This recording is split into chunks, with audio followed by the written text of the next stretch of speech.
Film का trailer देखा, बहुत अच्छा रहा।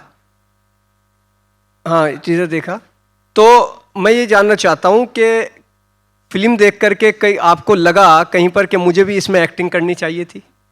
मुझे ज्यादातर फिल्में देख के ऐसा लगता है कि मुझे उनमें एक्टिंग नहीं, करनी चाहिए थी। ये आपने लिखी है इसलिए पूछ रहा हूँ। उसमें तो और भी लग रहा था कि मुझे करनी चाहिए थी, लेकिन जैसे मैंने आपसे कहा कि ये निर्णय पहले ही ले लिया था मैंने, तो फिर मैं उस पर अटल रहा और उससे बिल्कुल नहीं डगमगाया। और मुझे बहुत अच्छा लगा कि एकदम प्योरिटी के साथ मुझे वो किरदार दूसरे एक्टर्स ने आके उन्हें किस तरह ढाला, क्योंकि मैं डोडो को अपने हिसाब से जैसे सोचा था वैसे ही करता, लेकिन मेरे बताने के अलावा भी दिव्येंदु ने एक एनर्जी डाली उस किरदार में, पिंकू प्रतीक ने एक एनर्जी डाली जो शायद मैंने एग्जैक्टली वैसी नहीं सोची थी, लेकिन वो और उभर के आई। तो I think I really I am happy that I chose to just be a director on this one.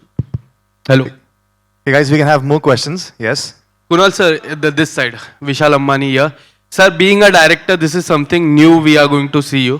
But अगर आपके फिल्मों की हम बात करें, इतने सारे फिल्म आपने की है, बट कोई ऐसा फिल्म जिसका सेकंड पार्ट आप करना चाहो, जैसे कि कलयुग होगा, गोगा गोवन हो गया, एंड भाग जॉनी हो गया, सो कौन सी ऐसा पहला स्क्रिप्ट है जो आप चूज करोगे जिसका सेकंड पार्ट आप करना चाहोगे? देखिए, मैं वो पब्लिक डिमांड से मुझे लगता है गोगा गॉन होगी, क्योंकि वो फिल्म लिखी गई थी एक सीक्वल बनने के लिए, तो और उसको इतना प्यार आज तक मिला है, तो आई थिंक इमीडिएट चॉइस तो वही होगी।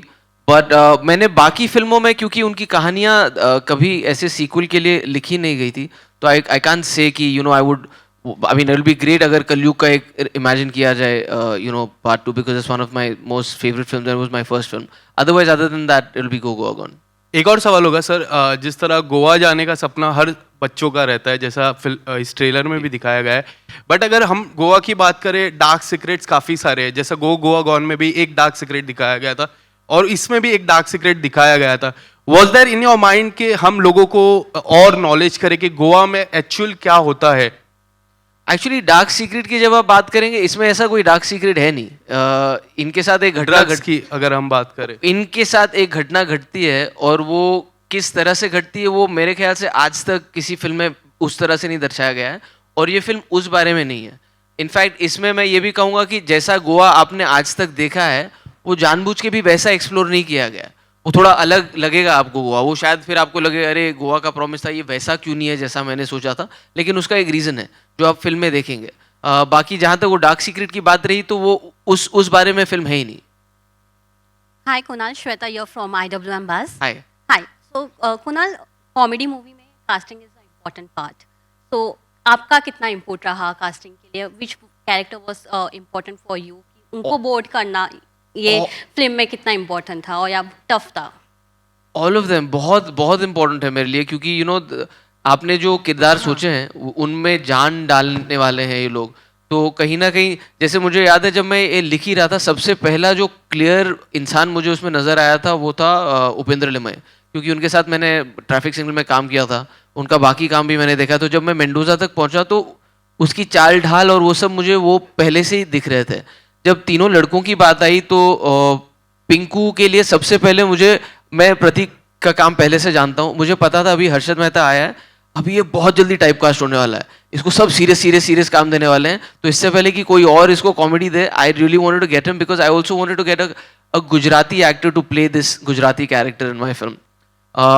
दिव्येंदु से मिलने के बाद, दिव्येंदु एक्चुअली जनरली मैं जब उसको पहली बार मिला तो it's not like it struck me कि this is my dodo, but जब मैंने दिव्येंदु के साथ टाइम स्पेंड किया, बातें की, इस किरदार के बारे में बातें की, एक्सप्लोर की, तो मुझे ऐसा लगा एक नई एनर्जी आ सकती है। और इसीलिए जो ये कह रहा ना कि ये बिल्कुल अलग इससे करवाया गया, तो मेरा इसको पहले मैंडेट यही था कि ये तभी होगा जब तू पहले दिखेगा भी ऐसा जैसे तेरे को पहले कभी नहीं देखा है, और एक्टिंग भी मैं वैसी करवाना चाहता हूँ जो पहले कभी नहीं की। तो तुझे भले ही लाउड लगे मगर मेरे पे भरोसा कर ले, बिकॉज आई हैव इमेजिन डूडू in a certain way and just go with it. And thank you Divyendu for believing me blindlessly. And मुझे दिखता था सेट पे दिव्येंदु कभी कभी, ये दाढ़ी और निकालनी है, 2 ही दिन की है यार, नहीं पूरा क्लीन शेव चाहिए, ये थोड़ा ज्यादा नहीं हो गया, मैं थोड़ा आराम से करूं, नहीं। So but I think he's brought another energy to Dodo which I kind of has gone to the next level.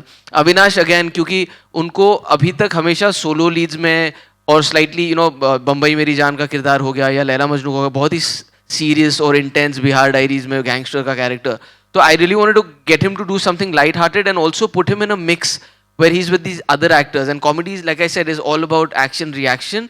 और इन तीनों के सुर अलग होने बहुत ज़रूरी थे, तभी वो सिम्फनी बन पाती, नहीं तो तीनों के अगर सेम सुर लगते तो मज़ा नहीं आता. तो वहाँ से, और Chhaya ji was like that character जो मेरे दिमाग में, Kanchan Komdi was always like a comic book character. And I said कि I will just know who that actor is when I see that actor. And it so happened कि मैंने कौन प्रवीण तांबे में देख रहा था, और उसमें सिर्फ मैंने इनको सिर्फ खड़े हुए देखा था, इन्हें बोलना भी शुरू नहीं किया था, वो श्रेयस के पीछे खड़े थे. और मैंने कहा ये रही कंचन कोमड़ी, और मैंने श्रेयस को फ़ोन लगाया, मैंने बोला यार ये एक्टर से मेरे को काम, इससे डरे वो अंधाधुन में थी. And then I realise this is the same person who was in Andhadhun and loved her as an actor in that and her performance. So I'm very happy that Chaya ji came on board and she made that comic book character come alive for me. Hi Pratik, Digvijay here. Pratik, yes, hi. Digvijay here from Bollywood Premi. जब कुणाल आए आपके पास में ये film लेके, तो किस तरह से नरेट किया उन्होंने, और ये फिल्म सुन के, नरेशन सुन के? एक्चुअली मैं कुणाल का फ़ैन रहा हूँ, खास करके इसकी कॉमिक टाइमिंग का फ़ैन रहा हूँ, जितना भी मैंने इनका काम देखा है. जब मुझे पता चला कि ऐसी एक फिल्म बन रही है, पहले मुझे पता नहीं था that he is written it and he is going to direct it. जब मैं जा रहा था वहाँ पर मीटिंग के लिए, तब मुझे फाइनली पता चला कि अच्छा उसी ने लिखी है और वही डायरेक्ट कर रहा है. When he started narrating the script, मैंने अभी बताया कि उसने सारे किरदार परफॉर्म किए हैं. तो ये पूरा 2 घंटे का एक मोनोलॉग किया कुणाल ने नरेशन में. एंड उसकी जो थॉट क्लैरिटी थी हर एक सीन पे, हर एक सीन के बिगिनिंग में, एंड पे, हर एक कैरेक्टर के छोटे छोटे न्यूएंसेस में, that gave me that confidence that he actually knows the whole script and he is the best person I guess for this film to be directed. तो मैं जितना हंसा था नरेशन के टाइम पे, I guess that was it. फिर उसके बाद मुझे कुछ सोचना नहीं पड़ा. और इनफैक्ट हमने तो फर्स्ट हाफ में जब चाय के लिए ब्रेक लिया था तभी बोल दिया था कि लेट्स डू इट. कुणाल जी, ताहिर जासूस हियर. सर एक खास सवाल आपसे. हाँ जी. बचपन के सपने, बचपन गए. में आपका ऐसा कौन सा सपना था जो आप जिसे आप पूरा करना चाहते थे? बचपन का मेरा कोई सपना, मैं यार luckily life is been very kind, कि अभी तक जितने सपने थे उनमें से आधे मैंने कर लिए हैं, बाकी जो हैं वो मैं कर लूँगा. लेकिन मैं थोड़ा सुपरस्टिशियस भी इसको लेके, क्योंकि आई थिंक सपने बयां कर दो पूरे होने से पहले तो शायद पूरे नहीं हो. इसीलिए इस फिल्म की बात भी मैंने तभी की जब ये फिल्म बन रही थी और तैयार हो गई थी. But like I said, life has been very kind and I've got opportunities to make my dreams come true. Okay, thank you guys. That was all the time that we had.